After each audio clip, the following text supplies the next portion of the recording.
Très bien. Donc ce soir, nous allons continuer avec cette question, qui est Jésus? Et la réponse que nous allons donner ce soir, c'est qu'il est le Fils de l'homme. C'est notre titre qui est donné, ou un autre nom qui est donné à Jésus-Christ dans l'Évangile selon Matthieu. Donc nous avons vu dans le premier chapitre, nous parlons de Jésus Emmanuel, mais par la suite, et nous allons le voir en Matthieu chapitre 9, que c'est Jésus le Fils de l'homme. Et donc, quel est l'objectif de la société aujourd'hui? Il y a une question ou une chose qui revient très souvent, et c'est cette question, n'est-ce pas, surtout dans notre société d'aujourd'hui, qui suis-je? N'est-ce pas? Qui suis-je? Quelle est mon identité? Je suis quoi?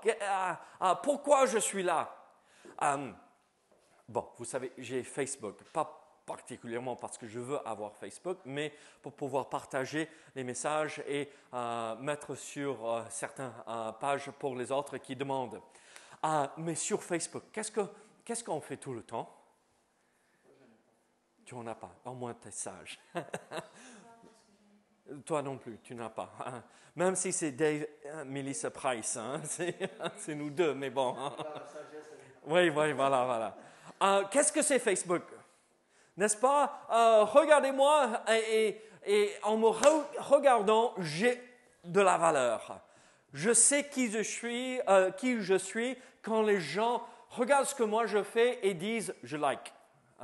Liker le truc. C'est comme ça qu'on le dit? Aimer. Ah, oui. OK. Oui, ils ont traduit maintenant. Aimer, n'est-ce pas? Au lieu de liker. C'était un peu moche, ça, en français. Ça reste pareil. Oui, c'est un peu moche. Regardez, la société cherche partout. Qui suis-je? Et avec Facebook, Twitter, TikTok, quels sont tous ces autres Snapchat? Et on essaie de découvrir qui nous sommes en montrant au monde entier ce que nous faisons, en espérant qu'en faisant comme cela, ils vont nous dire « t'es chouette, t'es beau, t'es belle ». Et après, enfin, on a de la valeur, n'est-ce pas? C'est ce que notre société traverse à l'instant. Ce n'est pas une bonne chose. En fait, tous ces réseaux sociaux sont horribles et en fait sont en train de détruire notre société.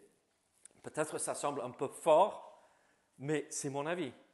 Les réseaux sociaux ont fait plus de dégâts qu'autre chose dans ce monde. Et alors,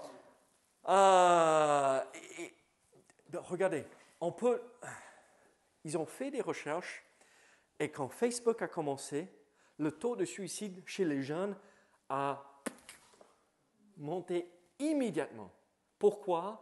Parce que je n'ai pas de valeur sans que les gens voient ce que je fais et qu'ils aiment ce que je fais. C'est horrible. Alors, il faut, nous, en tant que chrétiens, il faut que nous comprenions que nous avons de la valeur en dehors de tout cela. En fait, on devrait vivre à côté, pas que nous sommes ignorants. Même, je ne suis pas là pour dire qu'il ne faut pas avoir ces comptes sur les réseaux sociaux parce qu'il faut une présence quand même chrétienne pour que les gens voient qu'il y a autre chose. Mais ce que je suis en train de dire, c'est que notre valeur, notre identité ne vient pas de ces choses-là. On devrait vivre différemment de ce que ce monde nous dit. Et donc, pour trouver qui nous sommes, en fait, pour trouver quelque chose, il faut savoir ce que je cherche. Melissa déteste ceci. Bon, elle dit que c'est toujours mes lunettes que je perds et je pose la question, où sont mes lunettes? Et elle dit, mais là où tu les as posées. Oui, c'est ça. C'est pas moi qui ai apporté tes lunettes. Hein? Mais ce n'est pas les lunettes que moi je cherche. C'est quand la dernière fois que je t'ai posé cette question? Ça fait longtemps, hein? Mais, je pose toujours la question, chérie ou Mélissa, c'est où ce truc-là? Ce truc bidule, je ne sais pas quoi. C'est où mon truc que je cherche? Et on fait le tour et on ne trouve pas. Parce qu'elle ne sait pas ce qu'on cherche. Mais moi, je sais, mais je n'arrive pas à le décrire. Mais le problème dans notre vie, parfois, c'est que je cherche qui suis-je, mais je ne sais pas ce que je cherche. Et je ne vais jamais découvrir ce que je cherche si je ne sais pas l'objectif ou cet objet que je cherche. Et en fait, là, regardez avec moi, en fait, Genèse chapitre 1. Voici la clé pour nous, pour notre société. Genèse chapitre 1. Genèse chapitre 1, verset 27. Genèse 1, verset 27. La Bible dit ceci dans Genèse chapitre 1, verset 27. Dieu créa l'homme à son image. Dieu créa l'homme à son image. Voilà ce que moi je cherche. Qu'est-ce que ça signifie d'être créé à l'image de Dieu? Pour connaître qui suis-je, il faut que je regarde la parole de Dieu et comprendre que je suis l'image de Dieu. Et qu'est-ce que cela veut dire être à l'image de Dieu? Et là, c'est où nous trouvons la réponse dans ce titre ou ce nom que Jésus porte, Fils de l'homme. Vous savez, quand Jésus est né de Marie, d'une vierge, il portait sur lui l'image de Dieu, parce que c'était un homme, n'est-ce pas? Mais ce n'était pas juste un homme normal, comme Bruno, Paul, moi ou les autres. C'était l'homme Dieu ou le Dieu homme. Et on a un paradoxe là. Ce paradoxe qu'il y a la divinité et l'humanité soudées ensemble dans une seule et même personne. Et c'est le seul dans toute l'histoire de l'humanité qui était le Dieu homme. Un homme divin ou la divinité humaine. Et alors, quand Christ est devenu un homme, il s'est incarné, il a pris sur lui une forme humaine, comme nous voyons dans Colossiens, n'est-ce pas? Et il avait sur lui l'image de Dieu, parce qu'il était homme. Et c'est ce que signifie ce nom qui porte le Fils de l'homme. En fait, Jésus nous montre qui est vraiment l'homme, qui nous sommes vraiment. Il a vécu parfaitement sur la terre et il nous montre comment être cet homme après l'image de Dieu. Et en suivant son exemple et en suivant le chemin qu'il nous trace, n'est-ce pas? Il dit « Je suis le chemin, la vérité et la vie ». En suivant ce chemin qu'il a balayé devant nous, nous pouvons devenir l'homme que Dieu avait prévu ou la femme que Dieu avait prévue, la personne que Dieu avait prévue d'avance. Qui suis-je?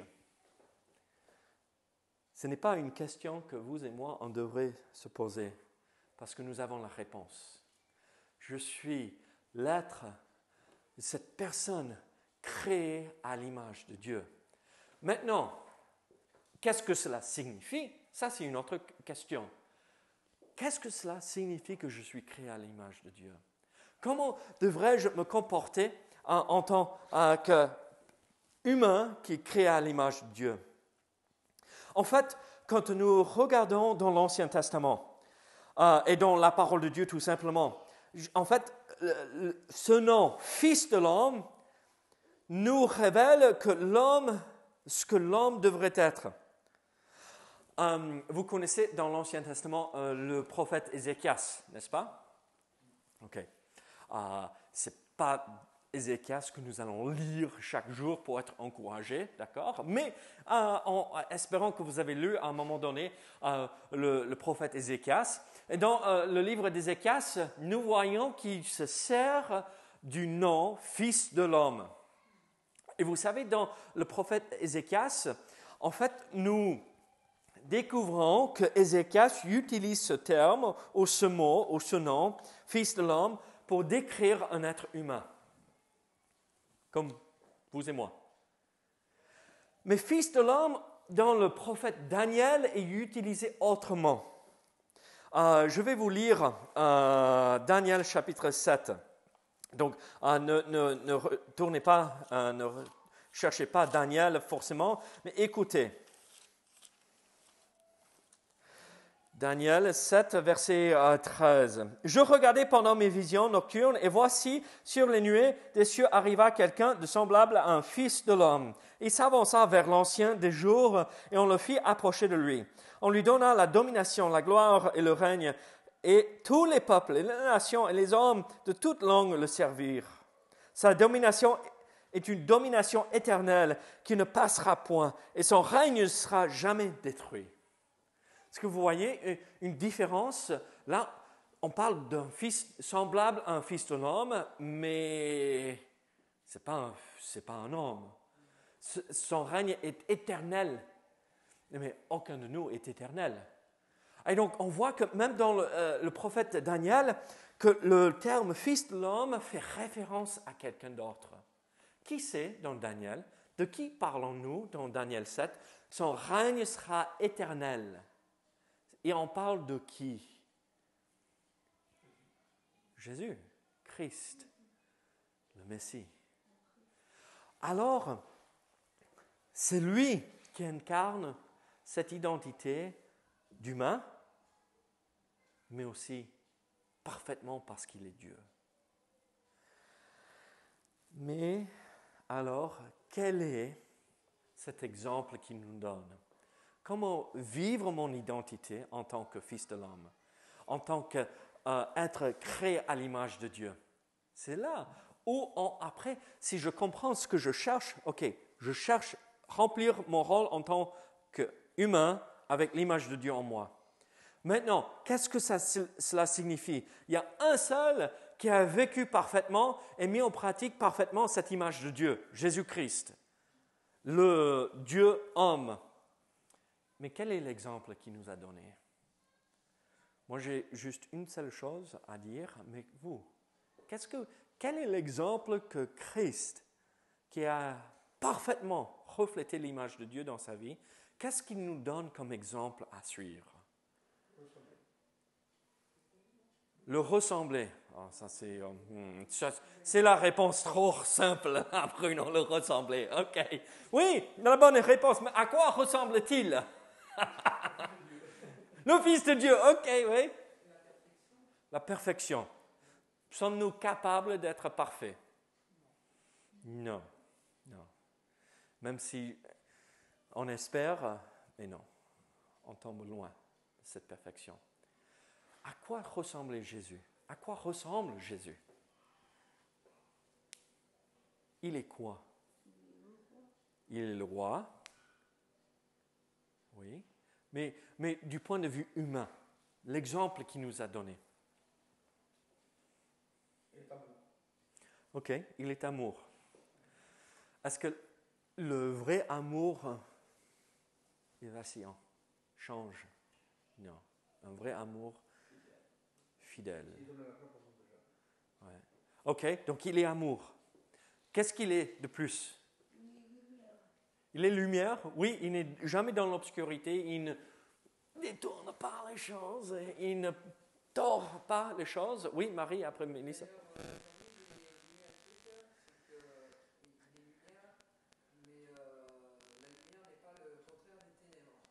Oui. Oui. Et en fait, dans la science, le noir, le noir n'existe pas.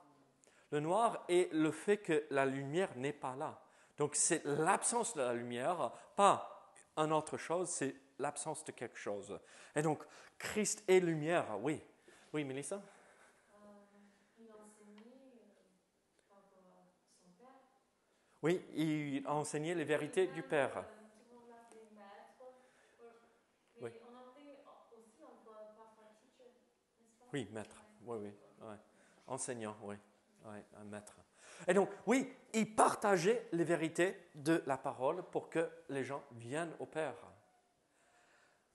Voici ce que moi, j'ai trouvé. En pensant à Matthieu, regardez Matthieu chapitre 9. Nous allons lire juste quelques passages en Matthieu. Matthieu 9 pour démarrer. Matthieu 9 à partir du verset 1er. « Jésus étant monté dans une barque, traversa la mer et alla dans sa ville. Et voici, on lui amena un paralytique couché sur un lit. Jésus, voyant leur foi, dit au paralytique, « Prends courage, mon enfant, tes péchés sont pardonnés. » Sur quoi quelques scribes dirent au-dedans d'eux, « Cet homme blasphème. » Et Jésus, connaissant leurs pensées, dit, « Pourquoi avez-vous de mauvaises pensées dans vos cœurs? Car lequel est le plus aisé de dire, tes péchés sont pardonnés, ou de dire, lève-toi et marche. Or, afin que vous sachiez que le Fils de l'homme a sur la terre le pouvoir de pardonner les péchés, lève-toi, dit-il au paralytique, prends ton lit et va dans ta maison. Il se leva et s'en alla dans sa maison. Quand la foule vit cela, elle fut saisie de crainte et elle glorifia Dieu qui a donné aux hommes un tel pouvoir. Donc nous voyons ici en fait cette réalité que déjà Christ lui-même se disait Fils de l'homme, je suis comme vous, je suis un homme comme vous, mais différent. J'ai le pouvoir de faire ce que vous êtes incapable de faire. Donc il nous a donné cet exemple merveilleux. Mais voici aussi en Matthieu chapitre 16 la vérité importante à retenir. Matthieu 16, versets 24 à 26. Alors Jésus dit à ses disciples, « Si quelqu'un veut venir après moi, qu'il renonce à lui-même, qu'il se charge de sa croix et qu'il me suive. Car celui qui voudra sauver sa vie la perdra, mais celui qui la perdra à cause de moi la trouvera. Et que servirait-il à un homme de gagner tout le monde s'il perdait son âme? Ou que donnerait un homme en échange de son âme? » Qu'est-ce que nous trouvons ici? C'est encore, suivez-moi. Je vous montre le chemin pour que vous puissiez vivre pleinement votre identité. Une créature après l'image de Dieu. Et qu'est-ce qu'il dit? En fait, de renoncer à lui-même. Vous voulez être comblé, satisfait, heureux dans qui vous êtes, découvrir vraiment qui vous êtes, il faut renoncer à soi-même. Je suis personne. Dieu et Christ en moi est tout ce qui est le plus important. En fait, ça c'est la clé, c'est le fondement sur lequel nous pouvons construire notre vraie identité. Ce n'est pas moi, comme le monde crie à haute voix, comme sur Facebook, comme sur Twitter, comme tous ces autres. Regardez-moi, moi. Mais il dit, Christ dit à nous de suivre son exemple, et en suivant son exemple, qu'est-ce qu'il fait? Il renonce à lui-même. Pas ma volonté, mais la tienne, Seigneur. Alors, qu'est-ce que le monde nous dit aujourd'hui? En fait, faites tout ce qui vous fait plaisir. Faites la fête parce que demain on mourra. Profitez. Faites tout ce que vous voulez. Il n'y a rien d'interdit, n'est-ce pas? Mais qu'est-ce que la Bible nous dit? Renoncez à vous-même. Prenez votre croix. Donc, nous avons tous un ministère à accomplir et suivez-moi.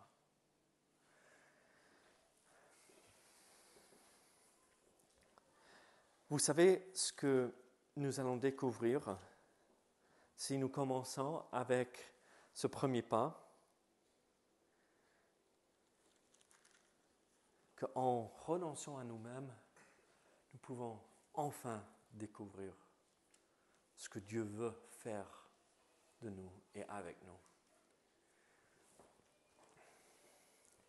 Qu'est-ce que nous faisons la plupart du temps?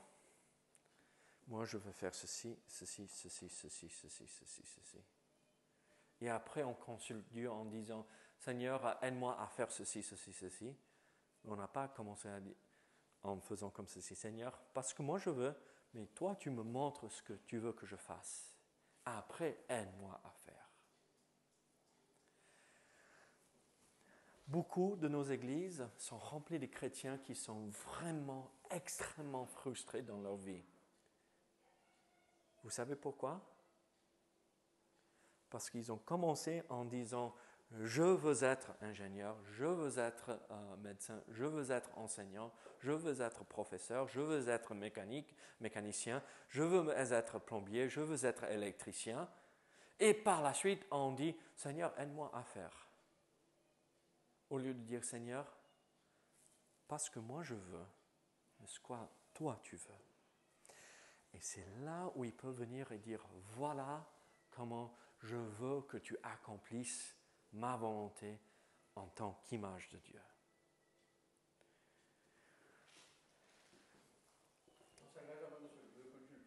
Oui. On ne cherche pas sa volonté. Et vous savez quoi?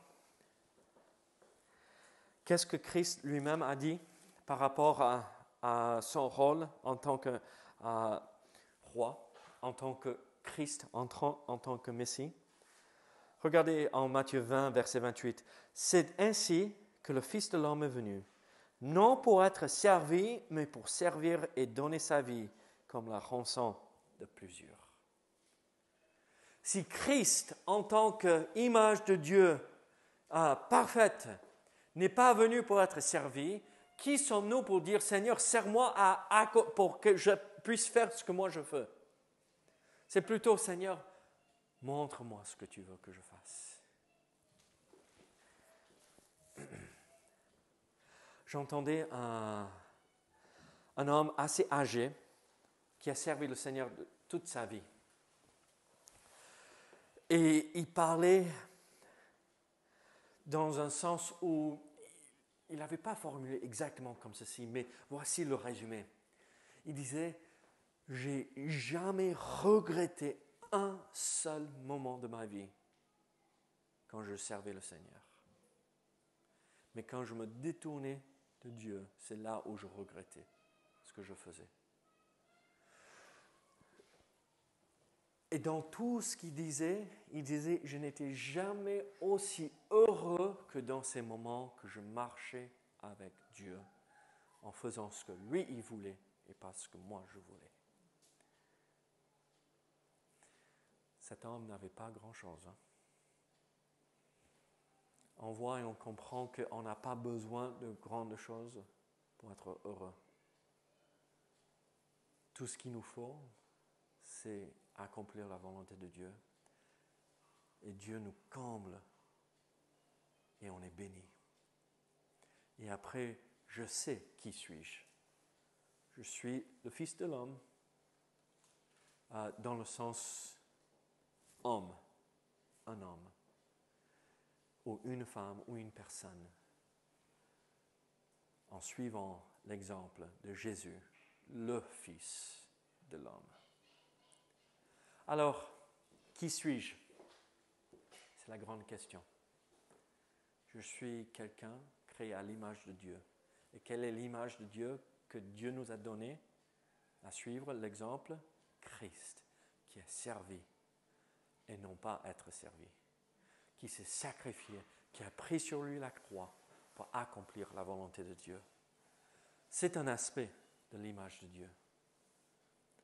Sommes-nous en train d'accomplir cela dans notre vie? Suis-je en train de mettre en pratique l'image de Dieu dans ma vie, le Fils de l'homme? Prions ensemble. Seigneur, merci pour cette vérité que nous découvrons dans ce nom, qui est Jésus-Christ, c'est le Fils de l'homme. Donc Seigneur, aide-nous à suivre son exemple. Il nous a laissé un exemple merveilleux à suivre. Donc, Seigneur, aide-nous à suivre dans ses traces, dans ce chemin qu'il a préparé devant nous, Seigneur. Merci pour la possibilité de te servir et servir les autres autour de nous. Au nom de Jésus. Amen.